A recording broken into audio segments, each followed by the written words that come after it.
সমাজটা হলো, দেখেন আপনি খুব খেয়াল করবেন, আধুনিক সভ্যতা মা বাবাকে কিন্তু প্রমোট করে না, করে? হ্যাঁ, মানে আপনি একবার পারিবারিক স্ত্রীকে প্রমোট করবে না, প্রেমিকাকে প্রমোট করবে, মা বাবাকে করবে না, বন্ধুদেরকে প্রমোট করবে, আল্লাহকে প্রমোট করবে না, বস্তুবাদকে প্রমোট করবে। একেবারে মানে প্রত্যেক জায়গায় এদের বেয়াদবি এই সভ্যতার। একবার একদম সিরিয়াল বাই সিরিয়াল দাম্পত্য জীবনের সুখ, পরস্পর যে ভালোবাসা স্বামী স্ত্রীর। হ্যাঁ, আর এই সমাজ দেখবেন, এই সমাজ বলতে আন্তর্জাতিক বর্তমান যে সমাজ আর কি, এই যে ব্যভিচারিক সমাজ, ঠিক কিনা? এখানে প্রেমিক প্রেমিকাকে প্রমোট করে কবিরা, স্বামী স্ত্রীকে প্রমোট করে। আপনি এক ইংরেজি সাহিত্য দেখবেন এবং বাংলা সাহিত্য দেখবেন, অশ্লীলতা, ঠিক কিনা? সাহিত্যের একটা বড় বৈশিষ্ট্য হল অশ্লীলতা। এখানে স্বামী স্ত্রীর কোনো আপনি গান পাবেন না, এখানে স্বামী স্ত্রীর কোনো কিন্তু কবিতা নেই, আছে? স্বামী স্ত্রীর কোনো নাটক, সবগুলো হচ্ছে জেনাকারী পুরুষ আর জেনাকারী নারী, প্রেমিক প্রেমিকার। সূরাতুর রুম, যেটা আমরা বরাবর বলে আসছি যে কোরআনে কারীমের যে সূরাগুলোর নামকরণটা এটা সাবজেক্ট না, সূরা এটা বিষয়বস্তু না। এমন না যে কোরআন শরীফে যে নামে যে সূরা আছে ওই নামটা নিয়ে শুধু আলোচনা হয়েছে সূরাগুলোতে, এটা না। এটা হলো বিভিন্ন আলাপের একটা আলাপ, সেটাও আল আনকাবুত সূরা, মাকড়সা। তাহলে পুরো সূরার মধ্যে কি মাকড়সার আলাপ শুধু এখানে? আল্লাহ পাক মুনাফিকদের উদাহরণ দিকে বলছে, মাকড়সার কথা বলছে এখানে। সূরাতুর রুম মাত্র এখানে 3-4টা আয়াত আছে এই সম্পর্কে, রোমদের সম্পর্কে, কিন্তু বাকি পুরো আলাপটা তৌহিদ সম্পর্কে, রিসালাত সম্পর্কে, আখিরাত সম্পর্কে, আকায়েদ সম্পর্কে, ঈমানিয়াত সম্পর্কে, ইলম সম্পর্কে বিভিন্ন আলোচনা এখানে আছে। সূরাতুর রুমের প্রথম আয়াতগুলোর প্রেক্ষাপট আমাদের সকলের জানা আছে। তখন সারা বিশ্বের 2টা পরাশক্তি ছিল, রুম এবং কি ফারস, পারস্য। তো রুম এবং ফারসের মধ্যে রুম ছিল আহলে কিতাব। যেহেতু আহলে কিতাব, সেজন্য তুলনামূলক ইসলাম ভার্সেস পারস্যান, সেই তুলনায় রুমরা আমাদের কাছাকাছি। এজন্য ইসলাম বরাবরই ইহুদি খ্রিস্টানদেরকে সম্মানের ভাষায় এদেরকে আহলুল কিতাব বলে, আর মুশরিকদেরকে উম্মিয়িন বলে। হ্যাঁ, মক্কার মুশরিকদেরকে ইসলাম উম্মি বলে, আর ইহুদি খ্রিস্টানদেরকে আবার আহলে কিতাব বলে। তাদের সাথে যারা সত্যিকার আহলে কিতাব, সব আকিদা বিশ্বাস ঠিক আছে, মানে আকিদা বিশ্বাস ঠিক বলতে ওদের শরীয়ত অনুযায়ী আর কি।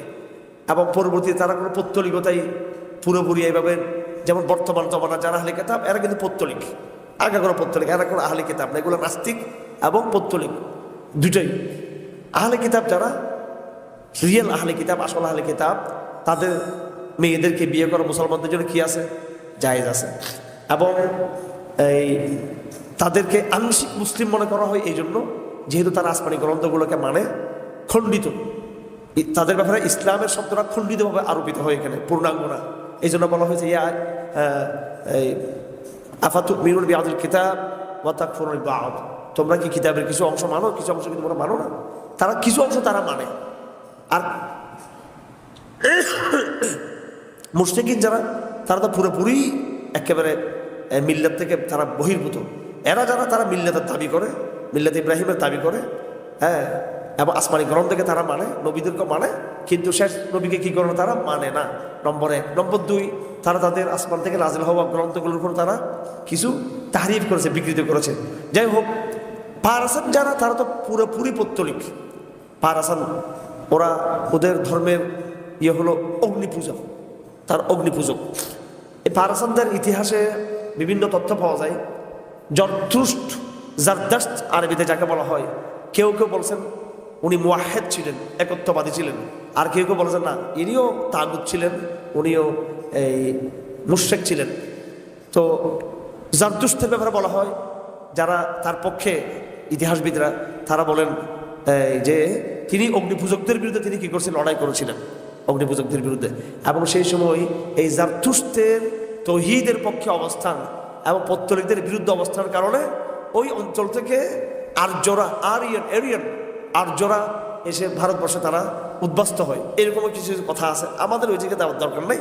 পারস্যানরা মোটামুটি এক কথায় যারা হলো অগ্নিপূজক, যারা আহলে কিতাব না, কোনো আসমানি গ্রন্থকে তারা মানে না এবং কোনো নবীকে তারা মানে না। সুতরাং তাদের তুলনায় যারা ইহুদ, তারা আমাদের কাছাকাছি। তাদের তুলনায় যারা খ্রিস্টান, তারা আমাদের কি কাছাকাছি, যেহেতু তারা ঈসা ইসলামকে মানে, মুসা ইসলামকে মানে, তাওরাতকে মানে, ইনজিলকে মানে, জবুরকে মানে। সেই হিসেবে মক্কার কুরাইশরা ছিল মুশরিক, মক্কার কুরাইশরা মুশরিক হিসেবে এরা আহলে কিতাবদের সাথে এদের দূরত্ব, এবং ওই পারসানদের সাথে তাদের কি অবস্থাটা কাছাকাছি। হয়তো আবু বকরের সাথে লাগলো মুশরিকদের সাথে। আবু বকর দেখলে উনি বলে দিলেন যে হ্যাঁ আগামীতে কি হবে, রোমরা বিজয়ী হবে। সেই সময় রোম এবং ফারসের মধ্যে যুদ্ধ চলতেছিল, এটা ধারাবাহিক এই যুদ্ধ লড়াই চলতেছিল। পৃথিবীতে সবসময় দুই সভ্যতার মধ্যে যে দুই পরাশক্তি থাকে, তাদের মধ্যে কি থাকে, লড়াই বিগ্রহ চালু থাকে। এটা আপনি জানেন এই সমস্ত ঘটনা। এখান থেকে যেটা আমাদের শিক্ষা আমার সেটা হলো কোরআনের এজাজ। কোরআনের কি এজাজ? এই সংশয় আমাদের না থাকা উচিত যে কোরআন কিভাবে রোমানরা কাফের হওয়া সত্ত্বেও তাদেরকে সমর্থন করেছে। কাফের ঠিক আছে, আবু জেহেলও কাফের, আবু তালেবও কাফের। দুই কাফের কি এক সমান নাকি? দুই কাফের কি জাহান্নাম এক জায়গায় থাকবে? আবু তালেব কই থাকবে? একেবারে জাহান্নামের কি উপরের দিকে থাকবে। জাহান্নামের উপরে, জাহান্নাম তো জাহান্নামই, কিন্তু নিচে যারা আছে এরা কি খুব আরামে থাকবে নাকি? এরা থাকবে বেশি কষ্ট, একেবারে যে যত নিচে থাকবে খুব কষ্ট থাকবে। আবু তালেবের ব্যাপারে বলা হয়েছিল জাহান্নামে একটু উপরের দিকে থাকবে। বর্তমানেও যারা এই কুফুরিদের থেকে, তাগুত পন্থায় থেকে, হ্যাঁ, যদি ইসলামের ব্যাপারে সফট হয়, আল্লাহ পাক সে উসুলে তাকে কি আমাদের দিন জাহান্নামের আযাব কিছু হালকা করতে পারে তার জন্য। আর যে যত বেশি ইসলামের বিরুদ্ধে যে কঠিন হবে, কঠোর হবে, যেমন কমিউনিস্টরা, হ্যাঁ, রাশিয়াতে এরা চলে একবারে জিরো টলারেন্স, মানে একেবারে হেভি জিরো টলারেন্স ইসলামের। এরা অত্যন্ত হিংস্র ছিল এরা। তো এদের ব্যাপারে আযাবও সেরকম কি হবে, কঠিন হবে এদের। তো এখন সাহাবেকেরা পক্ষে নিয়েছে রোমদের পক্ষে, আর মুশরিকরা কাদের পক্ষে ছিল? এখন এই আয়াতে আমাদের শিক্ষা হলো রোমরা পরাজিত হয়ে গেল। পরাজিত হওয়াতে যেহেতু তারা আহলে কিতাব, আসমানি গ্রন্থে বিশ্বাসী, মুসলমানদের মনে একটু ব্যথা পেয়েছিল, আবার মুশরিকরা খুশি হয়েছিল। কোরআনের এজাজ হলো ভবিষ্যৎবাণী। কোরআন বলছে ফি আবদুল আর ওয়াহমিন বাদি কালাবিহিম সায়াগলিবুন। হয়তো আবু বকর তো স্পেসিফিক করে দিয়েছেন কয়েক বছর। তো কোরআন যেটা বলছে কয়েক বছরের ভিতরে কিন্তু বিজয় হয়ে নাই, আরো 3-4 বছর পরে হয়েছে বিজয়, আরো অনেক পরে। আবু বকর যে সীমা রেখা বেঁধে দিয়েছিলেন সেটা কিন্তু অতিক্রম করেছে। কিন্তু কোরআন সেজন্য স্পেসিফিক 2 বছর 3 বছর বলা নাই। আরবিতে বিদউ সিনিন বলা হয়, সেটা 7ও হতে পারে, 10ও হতে পারে, 4ও হতে পারে, 3ও হতে পারে, 5ও হতে পারে। তো কোরআন বলছে অতি সত্তর রূপ আবার কি হবে, বিজয়ী হবে। লিল্লাহিল আমরু মিন ক্বাবলু মিন বা'দু ওয়া ইয়াওমাইয ইয়াফরাহুল মুমিনুন বিনাসরিল্লাহ ইয়ানসুরু মান ইয়াশা ওয়া হুয়াল আজিজুর রাহিম। এখানে প্রথমত আমরা পাচ্ছি কোরআনের এজাজ, কোরআনের ভবিষ্যৎবাণী। কোরআন যেভাবে রোমদের সম্পর্কে ভবিষ্যৎবাণী করে, সেই ভবিষ্যৎবাণী প্রতিফলিত হয়েছে। কোরআন এই কিতাবে যতগুলো ভবিষ্যৎবাণী করেছে কুফরের পতন সম্পর্কে এবং ইসলামের উত্থান সম্পর্কে, এইভাবে দায়ীদের বিজয় সম্পর্কে, নবীদের বিজয় সম্পর্কে, হ্যাঁ, এরকম প্রত্যেকটা কোরআনের ভবিষ্যৎবাণী কি হবে, প্রতিফলিত হবে। এটা কোরআনের এজাজ। অনেকগুলা ভবিষ্যৎবাণী কোরআন করেছে যেগুলো প্রতিফলিত হয়ে গেছে। আরো কিছু ভবিষ্যৎবাণী আছে, দাব্বাতুল আরজের ভবিষ্যৎবাণী, এটা সামনে হবে। এরপরে ইয়াজুজ মাজুজের ভবিষ্যৎবাণী, সামনে এটা হবে। সূর্য পশ্চিম দিকে উদিত হওয়া, এটাও কোরআন শরীফে আছে, এটাও কিন্তু সামনে কি হবে, প্রতিফলিত হবে। আর কিছু এটা স্পেসিফিক ভবিষ্যৎবাণী, সুনির্দিষ্ট। কিছু কোরআনের এজমালি সামষ্টিক ভবিষ্যৎবাণী, সুনির্দিষ্ট কোনো ঘটনা না। এমনি কোরআন বলে ইসলাম বিজয়ী হবে, মুসলমানদের ক্ষতি হবে না, পরিণতি মুমিনদের ভালো হবে। এগুলো আমরা আপনারা সবার ব্যাপারে কোরআনের ওয়াদা আছে, এগুলো ইনশাআল্লাহ অবশ্যই কি হবে, বাস্তবায়িত হবে, সত্য বলে প্রমাণিত হবে। এটাই কোরআন এজাজ। কোরআন যা বলে তা কি হয়, সত্য হয়। সেটা 1000 বছর পরে হোক, তৎক্ষণাৎ হোক, নির্দিষ্টভাবে হোক, অনির্দিষ্টভাবে হোক। এখান থেকে আমরা কোরআনের ভবিষ্যৎবাণী যেটা এজাজ সেটা আমরা পেয়েছি এখানে। এটা একটা কথা। নম্বর 2, ইসলামী দাওয়াতের মধ্যে বিরুদ্ধবাদী সমাজ, এই সমাজের মধ্যে এই সমাজকে বিরুদ্ধবাদী শিবির, যারা ইসলামের বিরুদ্ধে যারা অবস্থান করবে, যে সমাজ, তাকে একটা ক্যাটাগরাইজ করতে হবে, একটা ক্যাটাগরি জানতে হবে। সব শত্রু কিন্তু এক সমান না। এই জন্য রাশিয়া পরাশক্তি যখন ছিল, সোভিয়েত ইউনিয়ন এবং আমেরিকা, উভয়ের সাথে কিন্তু আমাদের আচরণ কিন্তু এক ছিল না। আপনারা তখন ছোট ছিলেন, আমাদের স্পষ্ট মনে আছে। আমাদের এখানে যারা এখানে আছেন সবাই এখানে 30 বছরের 35 বছর, বেশিরভাগ আর কি ইয়াং এখানে, ঠিক কিনা? তো ওগুলো আপনাদের মনেও নেই এগুলো, কিন্তু আমাদের মনে আছে ওই সময় রাশিয়ার যে এগ্রেসিভ ভাব, সোভিয়েত ইউনিয়নের, আল্লাহকে ধরে ধরে নামে ফেলতেছে নাউজুবিল্লাহ নাউজুবিল্লাহ। আমি জানি এদের যে কি পরিমাণ তৌহিদের বিরুদ্ধে ইসলামের বিরুদ্ধে, এমনকি খ্রিস্টানদের বিরুদ্ধে পর্যন্ত তাদের যে দমন নিপনের স্যাটালিনের আমলে, বিশেষ করে স্যাটালিন আমলে, তো সেই তুলনায় আমেরিকা পরাশক্তি তুলনামূলক তারা কি মন্দের ভালো, ওদের ডলারে লেখা আছে ইন গড উই ট্রাস্ট, লেখা আছে কিনা এখনো আছে সেটা। তো আবার দেখি এটা সময়ের কথা বলতে, সময়ের গল্প। এখন কিন্তু আমেরিকা কিন্তু কি আমাদের প্রধান শত্রু, ঠিক কিনা? আর দজ্জাল কিন্তু বাইরে কিন্তু ওদের বিরুদ্ধ থেকে।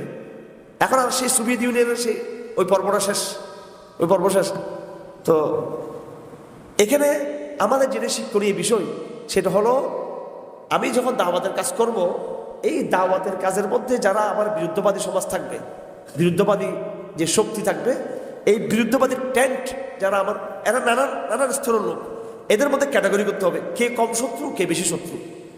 হ্যাঁ, আল্লাহ পাক সুবহানাহু ওয়া তাআলা নিজেই কোরআন শরীফ বলে দিয়েছেন, ওয়ালা তাজিদান্না আশাদ্দান নাস আদাওয়াতান লিল্লাযীনা আমানুল ইয়াহুদ ওয়াল্লাযীনা আশরাকু, নিশ্চয়ই তুমি পাবে মুসলমানদের জন্য বেশি মারাত্মক শত্রুতা পোষণকারীদের মধ্যে যারা মুশরিক এবং যারা কি ইহুদ এবং যারা কি মুশরিক।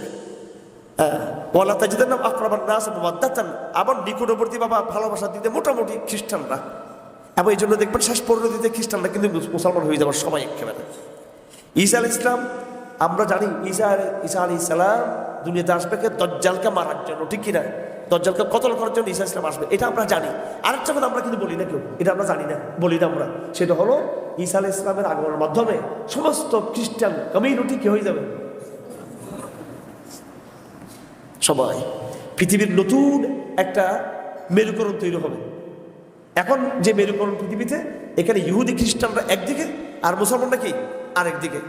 আগেও কিন্তু ইহুদিরা মুসলমানদের সাথে ছিল, একবার কয়েকশো বছর আগেও ছিল। মুসলিম সাম্রাজ্যে তারা কিন্তু খুব স্বাচ্ছন্দ্যে তার জীবনযাপন করতো। তখন খ্রিস্টান ভার্সেস ইসলাম ছিল। হ্যাঁ, আর এখন যখন লড়াই, যখন ইহুদি ভার্সেস ইসলাম, খ্রিস্টানরা এখন কি ইহুদিদের পক্ষে। কিভাবে এই খ্রিস্টানরা ইহুদিদের পক্ষে চলে গেল, এটা নিয়ে আমরা এনাফ আলাপ করেছি। আমরা আল কোরআন দাসটাকে নিয়মিত ফলো করবেন। একবার আমরা ফিলিস্তিনের যুদ্ধ যখন শুরু হয়, তখন এটা নিয়ে আমরা 10টা দারাজ দিয়েছি ইহুদিদের সম্পর্কে, আর খ্রিস্টানদের সম্পর্কে দারাজগুলো চলমান আছে। দেখবেন এগুলো দরকার আছে, এগুলো কোরআনের যে কূটনীতি, এগুলো এইভাবে আমাদেরকে বিশ্বকে দেখতে হবে, কোরআনের পার্সপেক্টিভ থেকে দেখতে হবে আমাদেরকে। হ্যাঁ, কিন্তু আমরা অলস, আমরা অধ্যাবসায় করতে চাই না, শুনতে চাই না, আমরা এগুলো শুনে ফেলবেন লেকচারগুলো। তো আল্লাহ পাক এখানে ইহুদি খ্রিস্টানদেরকে একভাবে বিচার করা নেই, করছে একভাবে বিচার করা নেই। আবার খ্রিস্টান এবং মুসলিমদেরকে আল্লাহ পাক একভাবে কি করে বিচার করা নেই। এই আয়াত থেকে আমরা এটা শিখবো, আমাদের দাওয়াতের বিরুদ্ধবাদী শক্তি যারা আছে, আমরা তাদের ব্যাপারে আমরা ক্যাটাগরি করবো। কি করব? ক্যাটাগরি করবো। আমরা সব শত্রু আমাদের সামনে কিনা এক, সব শত্রু আমাদের জন্য কি নয়, এক সমান না। হ্যাঁ, এটা আমরা সামনে রাখবো না। কথা কি ক্লিয়ার? বার্তা কি ক্লিয়ার এখান থেকে নাকি? যদি এরকম না হতো, আল্লাহ পাক কি রুমদের পক্ষে আইন নাযিল করতো? হ্যাঁ, মুসলমানদের সম্মান রক্ষার জন্য। আর মুসলমানরা কি রুমদের পক্ষে সমর্থন দিত? কখনো করতো না। এটা এগুলো গুরুত্বপূর্ণ বিষয়। আমাদের সামনে চ্যালেঞ্জটা আন্তর্জাতিক, আমাদের চ্যালেঞ্জটা আঞ্চলিক, চ্যালেঞ্জটা সামাজিক, চ্যালেঞ্জটা রাজনৈতিক। সব ক্ষেত্রে আপনাকে এই বিবেচনাকে সামনে আনতে হবে যে আমরা কার সাথে কি ইয়ে করবো। আজকে আমাদের এই বুদ্ধিগুলো আমাদের মধ্যে নাই, এই অ্যাসেসমেন্টগুলো নাই আমাদের মধ্যে, এই ক্যাটাগরিগুলো নাই আমাদের মধ্যে। উন্মাদের মতো মানে জাতটার বিরুদ্ধে লিখি, অথবা মানে এক সমানভাবে সব কিছু বিচার করি। হ্যাঁ, সব কুফারের সাথে, সব ইসলাম বিরোধী শক্তির সাথে সমানভাবে কি হবে না। হ্যাঁ, তাআমুল অর্থাৎ আচরণটা একরকম হবে না। বিশ্বাসের ক্ষেত্রে কিন্তু সমান সবাই, ঠিক কিনা? বিশ্বাসের জায়গায় সমস্ত কাফের, সেই খ্রিস্টান হোক, ইহুদি হোক, কি হোক, হ্যাঁ, মুশরিক হোক। বিশ্বাসের ক্ষেত্রে আবু জেহেলকে আমি যতটুকু ঘৃণা করি, আবু তালেবকে আমি যতটুকু ঘৃণা করি, বিশ্বাসের জায়গা থেকে। কিসের জায়গা থেকে? বিশ্বাসের জায়গা থেকে, বিশ্বাসের আকীদার জায়গা থেকে।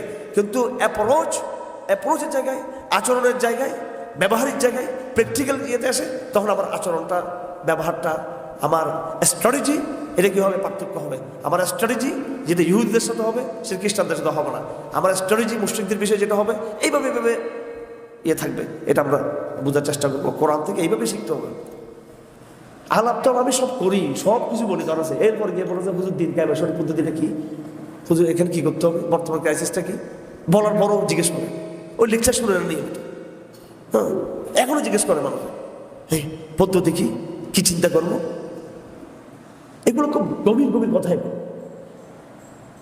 নিজের শত্রুকে ক্যাটাগরি করা। বাংলাদেশে আসলে এই বাস্তবতায় মুসলমানরা বলে হামাসের বাস্তবতা আবার এখানকার বাস্তবতা কিন্তু আবার সব জায়গায় এক না। কিন্তু হামাসের শত্রু শুধু কি ইহুদিরা, আর এই অঞ্চলের মুসলমানদের শত্রু শুধু ইহুদিরা কিন্তু দূরে এখান থেকে, ঠিক কিনা? এখানে বহুমুখী শত্রু আছে এখানে। তো এগুলো কার সাথে কি তাআমুল, কি আচরণ, এগুলো আমাদের বুঝতে হবে। এগুলো যাই হোক, আমি উদাহরণ দিলাম কি জাস্ট। আফ্রিকার মুসলমানদের বাস্তবতাটা আবার আরেক রকম। হ্যাঁ, আফ্রিকার মুসলমানদের, ইয়ামানের মুসলমানদের বাস্তবতাটা আবার আরেক রকম হতে পারে। এই সূরা রুম থেকে আমরা শিক্ষা নিব কোন গোষ্ঠীর সাথে একাধিক শত্রু, একাধিক কি শত্রু, আপনি সবার সাথে সমান তারা আচরণ করলে হবে না। এটা আপনাকে মানদণ্ড নির্ণয় করতে হবে এখানে। সে মানদণ্ড নির্ণয় হবে প্রত্যেকের চেতনাকে লক্ষ্য করে, যে কারা কতটুকু তৌহিদের কাছাকাছি। মুশরিক তো সবাই, খ্রিস্টানদের মধ্যে শিরিক আছে, ইহুদিদের মধ্যেও আছে, পৌত্তলিকদের মধ্যে আছে, পারাসাদের মধ্যে আছে, কিন্তু তুলনামূলক এটাকে আরবিতে বলা হয় আহমরুল বালিয়াতাইন, দুই মন্দের কি কম মন্দ, দুই মন্দের কি। সূরা রুমের উল্লেখযোগ্য উপস্থাপনার মধ্যে একটি হলো আল্লাহ পাক তার কিছু নিদর্শন বয়ান করেছেন 20 নম্বর আয়াত থেকে। সেখানে আল্লাহ পাকের বলার ভঙ্গি মেটে ধরতে হবে। যারা আল কোরআন দার্সে আছেন তারা কোরআনের ল্যাঙ্গুয়েজটা বোঝার চেষ্টা করে, কোরআনের এই প্রকাশ ভঙ্গিটা কীরকম।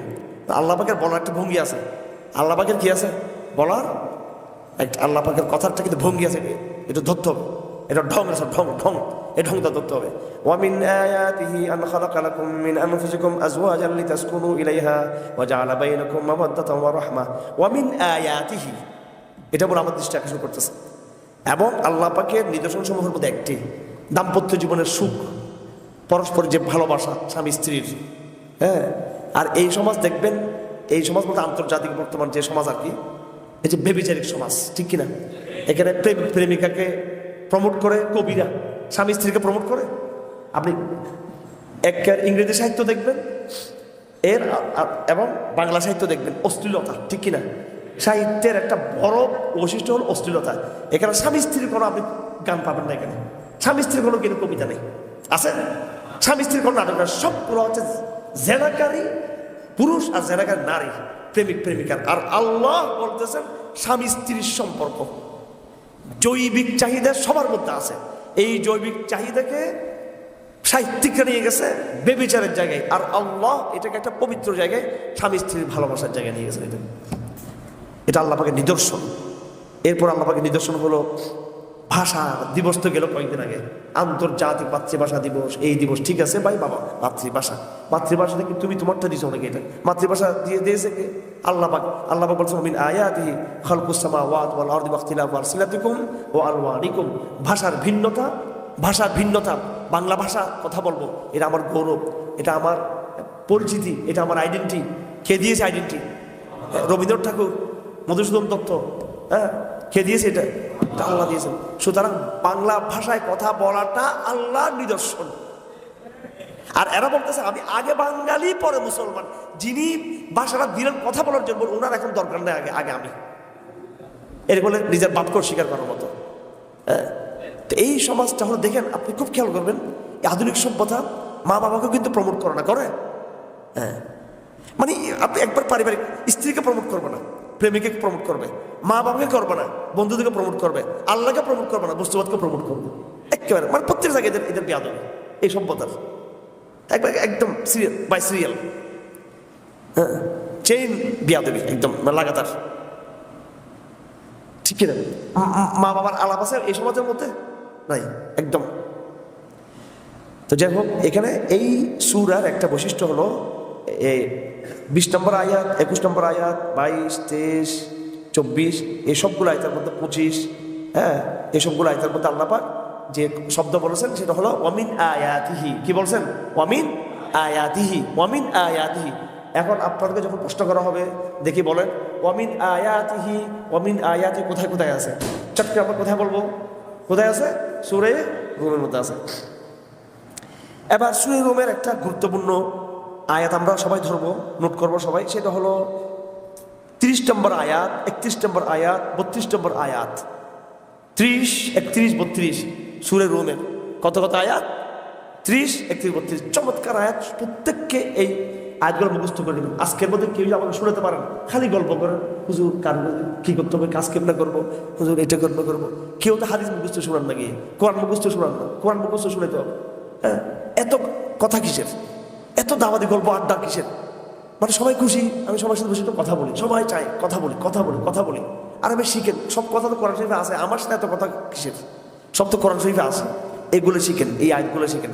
30, 31, 32 নম্বর আয়াত, এখানে আকীদার বহুত বড় মৌলিক জায়গা আছে। সেই জায়গাটা হলো কি, আগে আয়াতটা পড়ি, আউযু বিল্লাহি মিনাশ শাইতানির রাজীম। ফাআকিম ওয়াজহাকা লিদ-দীন হানিফা فطرة الله التي فطر الناس عليها لا تبديل لخلق الله ذلك الدين القيم ولكن أكثر الناس لا يعلمون منيبين إليه واتقوه وأقيموا الصلاة ولا تكونوا من المشركين من الذين فرقوا دينهم وكانوا شيعا كل حزب بما لديهم فرحون فأقم وجهك للدين حنيفا فطرة الله التي فطر الناس عليها لا تبديل لخلق الله ذلك الدين القيم ولكن أكثر الناس لا يعلمون। নাস্তিকদের সাথে ডিবেটের মধ্যে এই আয়াতটা মৌলিক একটা আয়াত। দার্শনিক আলাপ যখন আমরা করব তাওহীদে, এই আয়াতটা বড় একটা মৌলিক একটা আয়াত। যখন আমরা বৈজ্ঞানিক আলাপে যাব, দার্শনিক আলাপে যাব, যুক্তিতর্ক যখন যাব, তখন এই আয়াতটা বড় একটা মৌলিক। যারাই তাওহীদের দাওয়াত দিতে চান এবং আধুনিক সমাজকে, আপনারা জানেন কিছু আছে নাস্তিক, এরা তো তর্ক করে। সাধারণ সমাজটা নাস্তিক না, কিন্তু এরা হল নন কনফার্মিস্ট, এটা সংশয়বাদী, এদের কনফার্মেশন নেই এদের মধ্যে। আসলে আল্লাহ জানে কিয়ামতটা হবে কিনা, আল্লাহ জানে ইসলামটা আসলে, তারপর নামাজ পড়তে আসে, কিন্তু প্রচন্ড মাত্রায় মনের ভিতরে কি আছে, সন্দেহ আছে। এটা একেবারে একবার আপনার বোন, আপনার ভাই, যে যত শিক্ষিত, এদের মধ্যে একটা ইসলাম সম্পর্কে কি আছে এদের সংশয়। এই জন্য এগুলো দূর করতে হবে বৈজ্ঞানিক আলাপ দিয়ে, দার্শনিক আলাপ দিয়ে।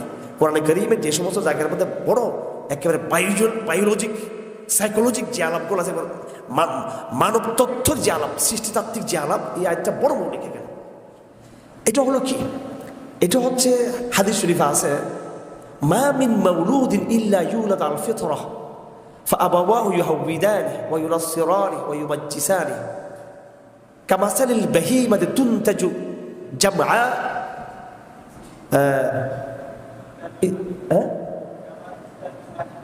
كما تنتج البهيمة جمعاء كيف কথা বলতেছে كما تنتج البهيمة جمعاء মা কোন সন্তান যখন জন্ম হয়, সে ফিতরার উপর জন্ম হয়। কিসের উপরে? ফিতরা। প্রত্যেক মানুষ বাই নেচার, কেউ কাফির হিসেবে দুনিয়াতে আসে না। আল্লাহ পাক এখানে ইসলাম শব্দ বলেন, এখানে বলছে ফিতরা। প্রত্যেকে তার নেচার এবং স্বভাব নিয়ে সে কি হয়, জন্ম হয়।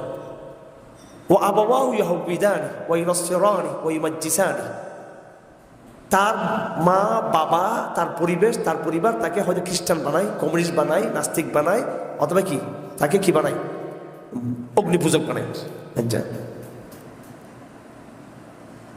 কিরকম বলতে, যেমন নাকি একটা জন্তু মায়ের পেট থেকে সুন্দর বাবা আসে, হ্যাঁ, সেটা জামা পরিপূর্ণ, তার নাক, কান, চোখ সব ঠিকঠাক থাকে। পরবর্তী গিয়ে সেটা কি হয়ে গেল, দেখা গেল কান কেটে গেল, নাকটা ভেঙে গেল, ঠোঁটটা কেটে গেল। হ্যাঁ, জাদা বলা হয় কান কাটা, হ্যাঁ, অথবা অর্ধাঙ্গ, তার পাটা, হ্যাঁ, কোনো জায়গায় তার সমস্যা আছে, এগুলো হয় পরে সমস্যাগুলো। কিন্তু বাই নেচার কেউ এই সমস্যা নিয়ে কিন্তু কি ওই জন্তুর মতো, যে জন্তু স্বভাবগতভাবে, স্বভাবজাতভাবে যে কি হয় নাই, মায়ের পেট থেকে সমস্যা নিয়ে আসা নেই, সমস্যাটা তৈরি হয়েছে কি পরবর্তীতে। আচ্ছা, হদ আবু হুরায়রার হাদিস এটা। তাহলে প্রত্যেকটা মানুষ ফিতরার মধ্যে দিয়ে কি হয়, জন্ম হয়। সূরা আরাফে আমরা পড়ছি, আল্লাহ পাক সুবহানাহু ওয়া তাআলা আমাদের থেকে সাক্ষী নিয়েছেন, আলাস্তু বিরাব্বিকুম, হ্যাঁ, আমি কি তোমাদের প্রভু নই? আমরা বলছিলাম হালু বালা, হ্যাঁ আপনি আমাদের প্রভু। তো এটা আপনাদের মনে আছে? আপনাদের, হ্যাঁ, আমি তখন বলছিলাম আমার মনে আছে। মনে আছে মানে এটা দিয়ে আল্লাহ কি বলতে চাচ্ছেন, প্রত্যেকের মনের ভিতরে একটা ডাক আছে, তাওহীদের ডাক প্রত্যেকের মনের ভিতরে কিন্তু আছে। কিন্তু প্রত্যেকেই একটা অদৃশ্য একটা জায়গাকে সবাই, এটা তার প্রত্যেকের মনের কোণার মধ্যে এই জায়গাটা কিন্তু কি আছে সবার। এবং এটার পক্ষে উদাহরণ দেওয়া হয়েছে এই কোরআন শরীফে যখন তোমরা সমুদ্রের পথে যখন তোমরা যাও, সূরা ইউনূসের মধ্যে আছে ওয়াজারাইনা বিহিম বিরিহিন তাইয়্যিবাতিন ফারিহু বিহা, সুন্দর পাতার স্বাচ্ছন্দ্য, তখন সবাই সেন্ট মার্টিন যাচ্ছে, খুব আনন্দ করতেছে, যে ঢেউ আসছে তখন সুবহানাল্লাহ আস্তাগফিরুল্লাহ নাউযুবিল্লাহ ইস্তিগফার পড়া শুরু করছে। তখন এটা কি, এটা হচ্ছে এই ভিতরে যে তার ফিতরত আছে ইমানের, ওইটা তখন জেগে ওঠে তখন বিপদের সময়। ফিতরা, আল ফিতরা নেচার কাকে বলা হয়, তার ডিফিনিশন করেছেন মোল্লা আলী খান রহমতুল্লাহ আলী। ফিতরা বলা হয় আল ইস্তিআদাদ আল মুতাহাইয়্যি লিকবুল হক। ফিতরা বলা হয় এমন একটা যোগ্যতা, যেই যোগ্যতা তোমাকে হক কবুল করার দিকে ধাবিত করবে। ফিতরা মানে ডাইরেক্ট ইসলাম না, ফিতরা মানে একবার ডাইরেক্ট সরাসরি যে আপনি লা ইলাহা ইল্লাল্লাহ বলবেন সেটা না। ফিতরা মানে হলো এমন একটা প্রতিভা, এমন একটা যোগ্যতা, মনের এমন একটা স্বভাবজাত অবস্থা, মানসিক অবস্থা, যেটা তোমাকে সত্য কবুলের দিকে কি করে ধাবিত করে। আর সত্য সেটা হচ্ছে কি ইসলাম, সেটা হলো কি ইসলাম। ইসলামকে কি নামকরণ করা হয়েছে কি ফিতরা, ফিতরাতুল্লাহ আল্লাযী ফাতারান নাস আলাইহা। সূরা এই বাকরার মধ্যে আছে সিবগাতুল্লাহ ওয়া মান আহসানু মিনাল্লাহি সিবগা। হ্যাঁ, ফিতরা ইসলামের আর নাম হচ্ছে কি ফিতরত। ইসলামের আর নাম কি ফিতরত। ফিতরত মানে মানুষ কোন নবীকে মানবে, কোন আসমানি কিতাবকে মানবে, কোন শরীয়তকে মানবে সেটা নয়। ফিতরা একটাই জিনিস, সেটা হলো তাওহীদ। প্রত্যেক মানবের মনে যে একটা অদৃশ্য একটা এই শক্তির প্রতি তার যেটাকে সে ব্যক্ত করতে পারতেছে না, সে বলতে পারতেছে না, সে বুঝাতে পারতেছে না, কিন্তু এক অদৃশ্য সত্তার দিকে তার দিল কি টানে। কেমন? এটাকে বলে ফিতরা। এটা হচ্ছে ফিতরা। এটা কোনো শরীয়তের ডিটেলস বিধান নয়। এটা কোনো তাওরাত জবুর ইনজিলের আসমানি কিতাব সবগুলো মানতে হবে সেটা নয়। এটা কোনো নবীদের এক একজন নবীকে মানতে হবে সেটাও না। এটা হলো একমাত্র আল্লাহর সাথে এটা কি খাস। প্রত্যেক মানবের সে যেই ঘর জন্ম, একেবারে চীনে জন্ম হইতেছে, কমিউনিস্ট জায়গায় এবং বিভিন্ন জায়গায়, একবার নাস্তিকদের ঘর জন্ম হচ্ছে, ওখানে পর্যন্ত ওই লোকটার অন্তরে কিন্তু একটা কি আছে, হ্যাঁ, তাওহীদের একটা কি আছে ভিতরে ডাক আছে। সুতরাং আমরা যারা ইসলামের কথা বলি, আমরা প্রত্যেকের ব্লাডকে কি করে দিতে চাই, পরিচয় করে দিতে চাই। তোমার ব্লাডের গ্রুপ দেখো, ব্লাডের গ্রুপ হচ্ছে ইসলাম। সবার ব্লাডের গ্রুপ কিন্তু কি ইসলাম। যে নাস্তিক আমার সাথে আলাপ করতে বসছে, তাকে বলতে হবে ভাই তুমি সাবকনসিয়াসলি তুমি মুসলিম, তুমি বুঝতেছো না সেটা, তুমি মুসলিম। হ্যাঁ, তুমি নিজেকে মানুষ বললেই তো তোমাকে কেউ না কেউ কি করেছে, তোমাকে সৃষ্টি করেছে। আর তুমি যে দাবি করতেছো অর্গানিজম তো কোনো ডকুমেন্ট তোমার কাছে নেই, প্রমাণ তো তোমার কাছে নেই, কি নেই, প্রমাণ নেই। সে বলবে যে তোমার কাছে প্রমাণ নেই আল্লাহ আছে, এটা আমরা বললাম আল্লাহ আছে, আল্লাহ পিছনে আছে না নেই, এটা হচ্ছে ঐতিহাসিক সত্য। এটা হচ্ছে একেবারে মানব আল্লাহ থাকাটা, আমার পিছনে আল্লাহ থাকা, এটার পিছনেও কোনো বৈজ্ঞানিক যুক্তি নেই। ধরলাম আল্লাহ নাই, এটার পিছনেও নেই, কিন্তু এই হা না দুটার মধ্যে কোনটা কাছাকাছি, আমি দুটোর পিছনে ধরলাম অ্যাবসলিউট কোনো কি নেই, প্রমাণ নাই। হ্যাঁ, আমি মানুষ, আমার পিছনে আল্লাহ আছে, এটার পিছনে আমি এমন কোনো যুক্তি তর্ক একবারে অ্যাবসলিউটলি দেখাতে পারতেছি না, আবার আল্লাহ নাই সেটাও পারতেছি না। কিন্তু দুটোর মধ্যে কোনটা নিরাপদ, কোনটা এই আমি আল্লাহ আছে এটা ধরাটা বেশি যুক্তিসঙ্গত হতে পারে, নাকি আল্লাহ নাই এটা ধরা যুক্তিসঙ্গত হতে পারে? ডক্টর দিওয়ান আশরাফ, আমি ওনার নামটা দিচ্ছি এই জন্য, উনি তার মোল্লা না, আমাদের তো মোল্লা না, উনি হচ্ছে ঢাকা বিশ্ববিদ্যালয়ের একজন কি এই দর্শনের 50 বছর প্রায় প্রফেসর ছিলেন। কিসের? ঢাকা বিশ্ববিদ্যালয়ের, বুঝছেন, কিসের প্রফেসর, কিসের? দর্শনের। এবং কি চেয়ারম্যান ছিলেন, কি ছিলেন? চেয়ারম্যান ছিলেন। এরপর ডক্টর আমিনুল ইসলাম বেশি বই লেখছেন, অনেক বই লেখছেন আমিনুল ইসলাম।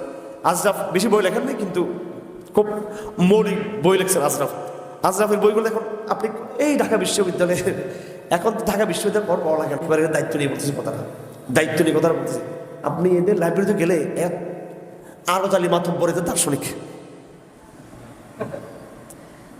আমি ওই দিন পাঠক বন্ধু লাইব্রেরিতে গিয়ে বললাম যে ও কি অথেন্টিক কোনো, ও কি অক্সফোর্ডে পড়ছে, ও কি দার্শনিক, বিজ্ঞানী না রাজনীতিক?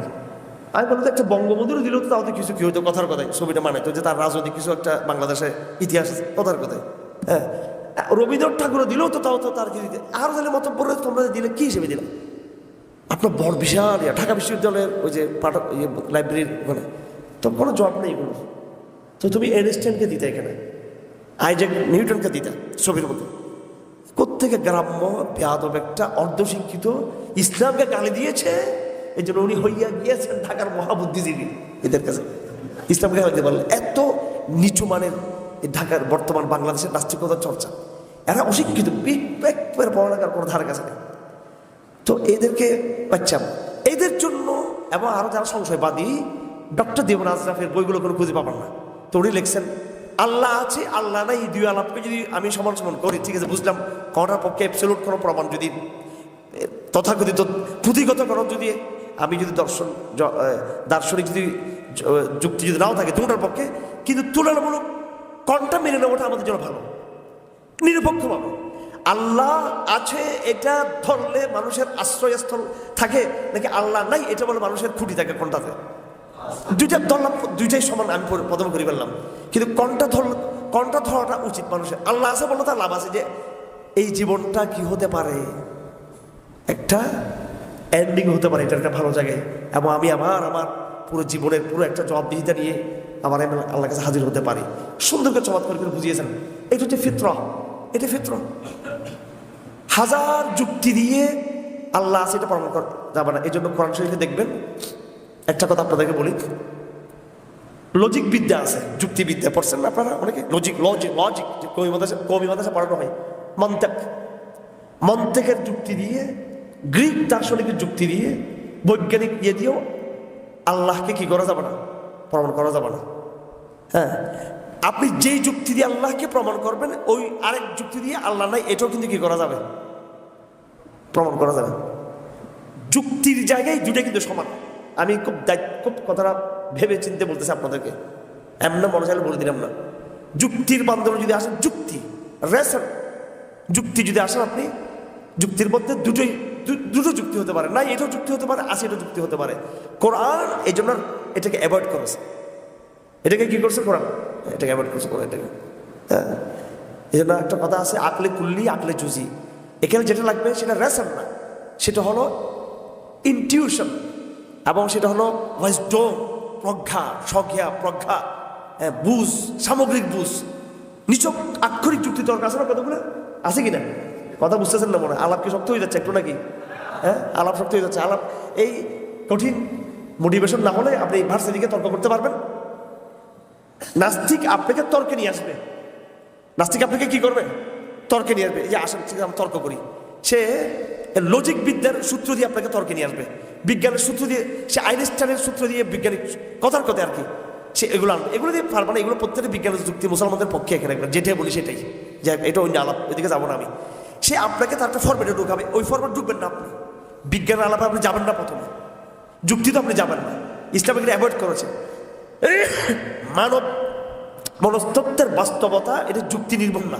এটা কি নির্ভর না? এটা যুক্তি নির্ভর না। এটা হ্যাঁ, এটা রেশন নির্ভর না, এটা হচ্ছে বাস্তবতা নির্ভর। কি নির্ভর? এটা বাস্তবতা নির্ভর। উনি আমার মা, এটা আপনি যুক্তি চান নাকি বাস্তবতা চান? আপনি প্রত্যেকের মা আছে কিনা? মায়ের পেট থেকে আসছেন, দেখছেন নাকি আপনি? উনি আপনার বাবা, এটা আপনি দেখছেন? বাবার বিয়ের সময় ছিলেন নাকি আপনি? বাবার দ্বিতীয় বিয়ে গেল, তখন তো বাবার বিয়ে দেখবেন আপনি। কিন্তু যে বিয়েতে আপনি জন্ম হয়েছেন, ওই বাবাকে আপনি দেখছেন? এখানে আপনি যুক্তি দিচ্ছেন নাকি এখানে আপনি বাস্তবতাকে মেনে নিচ্ছেন? এখানে এই বাস্তবতাকে আপনি কেমনে বুঝাবেন মানুষকে? এই জন্য কোরআন এখানে ফিতরাহ বলেছে। কি বলছে এখানে? ফিতরাতাল্লাহ আল্লাযী ফাতারান নাস আলাইহা লা তাবদীলা লিখালকিল্লাহ যালিকা আদ-দীনুল কাইয়্যিম। ফিতরাতাল্লাহ, কোরআনের আল্লাহর অস্তিত্ব প্রমাণ করার ব্যাপারে কোরআন এই জায়গায় গিয়েছে। এই জন্য আপনি দেখবেন কোরআন শরীফ, আমরা যেটা আকল রেশন বলি, পাত্তাও দেয় না কোরআন এটাকে। কোরআন আকলকে বলছে এটা জাস্ট জানালা। এটা কি? একটা চোখ, একটা জানালা ইনফরমেশনের জন্য। চোখ দিয়ে দেখি তো চিন্তা করি, জিহ্বা দিয়ে আমি স্বাদ নিই, এরপর আমি এটা ভাবি এটা কি জিনিস, কান দিয়ে শুনি তো ভাবি। আকল এটা জাস্ট একটা জানালা মাত্র। মূল ধারণ করার জায়গা হলো মন, এটা এই কলব। বুঝা যাচ্ছে? চোখ যেমন জানালা, মাথাও কিন্তু একটা জানালা, ক্যাচ করবো। চোখও বন্ধ, কানও বন্ধ, জিহ্বা বন্ধ, সব বন্ধ। মাথায় মাথায় চিন্তা করতেছি, চিন্তা করলাম, চিন্তার পরে আবার মন কি দিবে, আবার সেটাকে জায়গা দিবে। আমরা সবাই মনে করি আকলটাই সব কিছু, আকল অ্যাবসলিউট। আরে ভাই, একজন দার্শনিকের নাম নেই, মিস্টার কান্ট। হ্যাঁ, উনি লিখছেন ক্রিটিক অফ রেশন। এই বইটা লিখে পাশ্চাত্যের যুক্তিবাদী ধারা ধূলিসাৎ করে দিচ্ছে একেবারে উনি। পাশ্চাত্যের মধ্যে আমাদের সমস্যা হলো, বাংলাদেশে যারা নাস্তিকদের বিরুদ্ধে লড়াই করে আমাদের ভাইয়েরা, যারা বই পুস্তক লেখেন, গুটি কয়েক লেখক ছাড়া আমাদের তরুণ প্রজন্ম বেশিরভাগ ভাইয়েরা এই মৌলিক কিছু বিষয় এগুলো জানার দরকার। পাশ্চাত্যের আস্তিকতা নাস্তিকতার প্রশ্নে পাশ্চাত্যের হিস্ট্রির মধ্যে কিন্তু অনেক কিছু পাওয়া যায়। বর্তমান লেটেস্ট আপডেট, বর্তমানে 100-150 বছরের মধ্যে যে এই দার্শনিকতা তৈরি হয়েছে পাশ্চাত্যে, এখানেও কিন্তু ঢাকা বিশ্ববিদ্যালয়গুলোকে দাবানোর জন্য বর্তমান পাশ্চাত্যের বড় বড় দার্শনিকদের মধ্যে বিশাল বয়ান খুঁজে পাবেন আপনি ওখানে, বুঝছেন? আপনি এখানে হারুনে যারা লিখছে শুদ্ধ আবার ওদের লেকচারে আছে, হ্যাঁ, তবে তারা মুওয়াহ্হিদ না, তারা একদম আল্লাহপন্থী না। তার মতো তারা আল্লাহকে মানে আল্লাহর নাম দিছে কি জানেন তারা? ইউনিভার্সাল মাইন্ড, আল্লাহর নাম। তো বলছে জগতের পিছনে কি? জগতের পিছনে ইউনিভার্সাল মাইন্ড, মানে আল্লাহ বলে নাই। তো এই ইউনিভার্সাল মাইন্ডটা আমার অন্তত লাগতেছে ঢাকার নাস্তিক বেয়াদবটাকে কি করার জন্য, যে দেখ একটাকে কিন্তু ওরা বলছে, কিন্তু আরেকটা নাম সিঙ্গল ডাইনামিক কজ, এটা আল্লাহর নাম। জগতের পিছনে কি আছে? একটা সিঙ্গেল ডাইনামিক কজ, অর্থাৎ এই গতিশীল একক একটা কারণ, ইল্লাত এটা আছে পৃথিবীর পিছনে, তবে সেটা আল্লাহ এই শব্দ তারা বলতেছে না। এইভাবে বহু শব্দ আছে, বিভিন্ন শব্দগুলো এখানে আছে, হ্যাঁ। সুতরাং আস্তিক নাস্তিকদের যে ব্যাপারগুলো আছে, এই ব্যাপারগুলোতে আমাদের হীনমন্যতা ভোগের দরকার নেই। কি ভোগের দরকার নেই? হীনমন্যতা ভোগের দরকার নেই। এখন আল্লাহকে একদল প্রমাণ করেছে, আরেকদল আল্লাহকে নাই যে এটা প্রমাণ করছে। একদল আল্লাহ আছে এটা প্রমাণ করে, আরেকদল আল্লাহ নাই এটা কি করে প্রমাণ করে? উভয় দল কিন্তু কোথায়? ইউরোপে। কথা বুঝতেছেন না? উভয় দল কোথায়? ইউরোপে, উভয় দল। এই জন্য এখানে যখন আমরা কথা বলবো তখন বলবো যে দেখো, আল্লাহকে প্রমাণ করার যে দার্শনিক যে যুক্তিকতা, বৈজ্ঞানিক যে আলাপ, দার্শনিক যে যুক্তি, রেশনগত যে যুক্তি, আমরা ওদিকে যাবোই না। আমরা মহাবাস্তব জায়গায় জানাবো। কিসের জায়গায় জানাবো? যে একজন মানুষ তার ফিতরার মধ্যে কি আছে, তার নেচার কি বলে, ফিতরাতুল্লাহিল্লাতী ফাতারান নাস আলাইহা, এগুলো কোনোদিন ডিবেট করে রেশন দিয়ে যুক্তি দিয়ে এগুলো বোঝার বিষয় নয়, এটা বাস্তবতা দিয়ে বোঝা। আল্লাহকে আমরা ধারণ করবো কি দিয়ে? বাস্তবতা দিয়ে, ইনটিউশন দিয়ে, মনের ডাক দিয়ে আল্লাহকে বের করবো। এবার আমি একটা উদাহরণ দিই নাস্তিকদের বিরুদ্ধে, এটা আপনাদের খারাপ লাগতে পারে, তারপর আমি জাস্ট ব্যবহার ওই জায়গাতে, নাস্তিকদের জায়গাতে। রবীন্দ্রনাথ ঠাকুরের বিরুদ্ধে আমি প্রচুর কথা বলি কিনা আপনারা সবাই জানেন। আমরা সবাই বামপন্থী নাস্তিকরা ঘৃণা করে, রবীন্দ্র বিদ্বেষী বলে আমাকে। আমি রবীন্দ্রনাথ একজন সাহিত্যিক, ঠিক আছে, কিন্তু রবীন্দ্রপাত যেটা বাংলাদেশে বাড়াবাড়ি, এটা বিরোধ করি। রবীন্দ্রনাথ ঢাকা বিশ্ববিদ্যালয়ে আসছে, জিজ্ঞেস করছে আপনি কি আল্লাহকে মানেন? আমি কখনো কখনো স্রষ্টার অস্তিত্ব পেয়ে থাকি, কখনো কখনো, ঠিক আছে। এই দুষ্ট এটা বল। এখন আমার আপনার হিসেব করলে সে তো একটা কাফের, ঠিক কিনা? এইরকম বলা না আল্লাহর সাথে বিয়াদবি কিনা? হ্যাঁ, বিয়াদবি কিনা? আল্লাহ জিকির তো সবসময় থাকবে, হ্যাঁ। আমি আল্লাহকে সবসময় অল টাইম বাউন্ড টু আল্লাহ, প্রতিটা নিঃশ্বাস তো আল্লাহকে আমার দিচ্ছেন, আমি নিচ্ছেন, ঠিক কিনা? নিঃশ্বাস আল্লাহ ফেলেছেন আমার নিচে, আল্লাহর ভরসা করে। তো উনি বলছেন কখনো কখনো পাই উনি। এখন ওনাকে আমার লাগবে নাস্তিকদের বিরুদ্ধে, যে দেখো তার মানে ওনারও কিন্তু একটা অদৃশ্য। এই কথা রবীন্দ্রনাথ কি যুক্তি দিয়ে বলছেন নাকি মন থেকে বলছেন কথাটা? হ্যাঁ, যুক্তি দিয়ে বলছেন না? এটা যুক্তি দিয়ে বলছে, এটা যুক্তির কথা। আমি কখনো কখনো, হ্যাঁ, আচ্ছা, এটা তো মন থেকে বলছেন। এখন আবার আমার সব রবীন্দ্রনাথ ঠাকুর হয়ে যায় না আবার। এইটা আপনি ব্যবহার করবেন এখানে মসজিদে বয়ান করার সময় বলবেন নাকি সুবহানাল্লাহ রবীন্দ্রনাথ ঠাকুর হাফিজাহুল্লাহ পর্যন্ত, হ্যাঁ, বা রহিমাহুল্লাহ, এটা বলবেন নি? এটা ওয়াজ করার জন্য না। ওই শাহবাগের পতিতলায় আছে না নাস্তিকদের, ওই পতিতলায়, এগুলো হচ্ছে পতিতা নাস্তিক।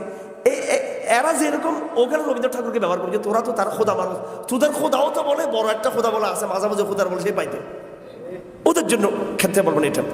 এখন এই ভদ্রলোক যে কথাটা বললো, এরকম অনেকের লেখার মধ্যে আছে, তারা মুশরিক, তারা মুসলমান না, কিন্তু তারা আল্লাহর অস্তিত্বকে, তারা এক্সিস্টেন্স অফ গড, আল্লাহর ওজুদ থেকে তারা স্বীকার করে। এই জায়গাটা কি যুক্তির জায়গা নাকি এটা মনের জায়গা? মনের জায়গা। ফিতরাতুল্লাহ আল্লাযী ফাতারান নাস আলাইহা। কথা বুঝাচ্ছে এবার? একটু আলাপ ভারী হয়ে গেল, বুঝতেছি আমি এটা। হ্যাঁ, সবাই মাদ্রাসা পোলাপন হইলে আমি এত কঠিন আলাপ করতাম না, ঠিক আছে। আপনার যেতে হবে মাদ্রাসার ছাত্ররাও আবার লজিকবিদদেরকে অনেক পড়ে, এদেরকে আবার এদের পদ্ধতিটা আবার ভিন্ন বোঝানো। কিন্তু দেখা যায় আমাদের বিশ্ববিদ্যালয় ভাইদের মধ্যে আপনারাও পড়াশোনা করেন না, এই জন্য আলাপগুলো কঠিন লাগে। আপনারা লড়াই করতে চান, কিন্তু আপনারা সাধনা করতে চান না, সাধনা নাই। সবাই চাই যে একটা লড়াই হোক, একটা মানে একটা একটা একটা শুরু হোক, একটা মানে তর্ক বিতর্ক, একটা মাঠ পর্যায়ে একটা দেন। কিন্তু ওই পরিমাণ আপনার জ্ঞানের সাধনা কিন্তু নাই আপনাদের মধ্যে, সাধনা করো না। ধরুন যে কথাগুলো বলি ভাই, এগুলো আমি একদিন এই কিছুক্ষণ আগে দেখে আসছি, এটা মনে করছেন নাকি? এটা আপনার এই যে কথাগুলো, এগুলো আমার 30 বছর আগের স্টাডি থেকে আমি কথাগুলো বলতেছি, এগুলো একবার মৌলিক গ্রন্থ থেকে দেখে কথাগুলো বলতেছি। যাই হোক, ফিতরাতুল্লাহ আল্লাতী ফাতারান নাস আলাইহা, কথা বুঝাচ্ছে এটা? আল্লাহ পাক আমাদের তৌফিক দান করুন। এটা মৌলিক একটা আয়াত। এরপরে আল্লাহ পাক সুবহানাহু ওয়া তাআলা এখানে সাম্প্রদায়িকতা শব্দটা নিয়ে আসছেন। এখানে দেখেন, ফিতরা মানব জাতিকে ঐক্যবদ্ধ করে। ইসলাম ফিতরতের অর্থ, ফিতরা এটা অদৃশ্য একটা সাইকোলজিক অবস্থা মনের, সেই অদৃশ্য মহাবাস্তবতার রূপ হলো ইসলাম। কথা বুঝতে পারছেন? যদি বলি ফিতরতের ব্যাখ্যা দেন, আপনি বলবেন ইসলাম। ইসলাম পুরো মানব জাতিকে কি করে? এক সূত্রে কি করে? এক পয়েন্টে কি করে? সবাইকে ঐক্যবদ্ধ করে। এখন মানব জাতি কেউ বৌদ্ধ, কেউ ইহুদি, কেউ খ্রিস্টান, কেউ হিন্দু, কেউ অগ্নিপূজক, কেউ এই ধর্ম, কেউ এটা, কেউ সেটা। আল্লাহ পাক এটা বলতেছেন, মিনাল্লাযীনা ফাররাকু দীনাহুম, দ্বীনকে যারা বিভক্ত করলো, এই ফিতরকে ভেঙে দিল, আল্লাহর তাওহীদের পরিচয় ভেঙে গেল। এবার ওই জায়গায় কেউ গৌতম বুদ্ধকে আল্লাহ বানাইলো, কেউ জরথুস্ট্রকে আল্লাহ বানাইলো, কেউ যিশুকে আল্লাহ বানাইলো, কেউ অন্যভাবে আল্লাহ তৈরি করলো, দিনটা ভেঙে গেল। সাম্প্রদায়িকতা এসে গেল। কি এসে গেল? সাম্প্রদায়িকতা। ফিতরাহ থেকে সাম্প্রদায়িকতা। আমরা ডাক দিই কিসের? সাম্প্রদায়িকতা কি ফিতরাহ? খুব কেয়ারফুল, সবাই কেয়ারফুল, এখানে ঝরে দেবার মানে, ঘুমাতে পারবো না। আমরা কিসের ডাক দিই? ফিতরাহ, নেচার, ইসলাম। এটা কি কোনো ব্যক্তির নাম, কোনো গোষ্ঠীর নাম? আমরা নেচারের কথা বলি, ফিতরার কথা বলি। পক্ষান্তরে ওরা কি বলে? ওরা বিশেষ একটা ধর্ম, একজন ব্যক্তির কথা বলে। সেটা আল্লাহ বলতেছেন, মিনাল্লাযীনা ফাররাকু দীনাহুম ওয়া কানু শিয়া, তারা বিভক্ত হয়ে গেল। অথচ যেই সাম্প্রদায়িক গালি আল্লাহ পাক সুবহানাহু ওয়া তাআলা এই কাদেরকে দিলেন? আল্লাহ পাক মুশরিকদেরকে দিলেন। এই গালি এখন সেকুলার দিচ্ছে আমাদেরকে। দুর্ভাগ্য, আমরা প্রতিরোধ করতে পারতেছি না, আফসোসের বিষয়। এটা সূরা আনামের মধ্যে আছে, আরো একটা সূরার মধ্যে আছে, সূরা মুমিনের মধ্যে আল্লাহ পাক এই কথা বলছেন। তারা সাম্প্রদায়িক। তারা কি সাম্প্রদায়িক? যারা ফিতরার উপর থাকবে না, যারা ফিতরা এইটার উপর থাকবে না, তারা হচ্ছে কি সাম্প্রদায়িক। তারা কি সাম্প্রদায়িক। ফাররাকু দীনাহুম, তারা দিনকে বিভক্ত করে দিয়েছে। সম্প্রদায় সমাজে বিভক্ত হয়েছে তারা।